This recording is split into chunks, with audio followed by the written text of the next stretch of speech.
Je vous le disais en titre, c'est une étude scientifique qui va faire date. Pour la première fois, des chercheurs ont démontré que la consommation d'aliments génétiquement modifiés était dangereuse pour l'organisme. Certes, l'expérience a été menée sur des rats, mais cela prouve que les dangers des OGM ont sans doute été sous-estimés. Regardez l'enquête de Servan Adron et Axel Cario. Une tumeur énorme en moins d'un an. Les résultats de cette étude sur les rats sont bien au-delà de ce que les chercheurs avaient imaginé. Ça nous a impressionné parce qu'on a eu des tumeurs de plus de 25% du poids du corps. Et donc c'est colossal, 25% du poids du corps.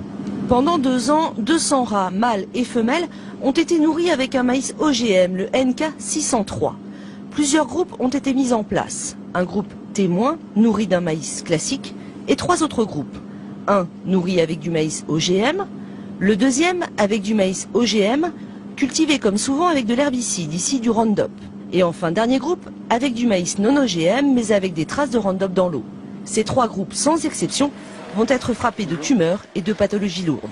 93% des tumeurs sont mammaires chez les femelles, qui se développent surtout au cours de la 2e année de vie des rats. Vous savez qu'un rat vit 2 ans, donc la 2e année, c'est, disons, à partir de 35-40 ans pour un humain.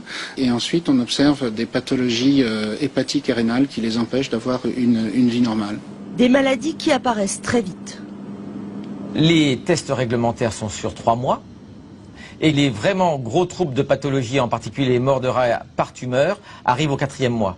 Ça veut dire que les tests réglementaires de 3 mois sont inefficaces pour marquer l'impact sur la santé d'un traitement OGM ou d'une alimentation OGM au long cours dans la vie. C'est le CRIGEN, un comité indépendant sur le génie génétique, qui est à l'origine de l'étude. Il a trouvé les financements auprès de fondations et même de la grande distribution.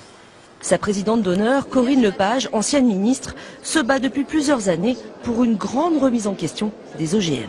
Il ne s'agit pas de la culture, il s'agit de la consommation, de ce que nous mangeons par le biais de la viande, du lait, des plats cuisinés dans lesquels il y a des ingrédients OGM. Et le temps est venu de faire ce que nous demandons depuis des années, c'est-à-dire des vraies études d'impact sur la santé humaine.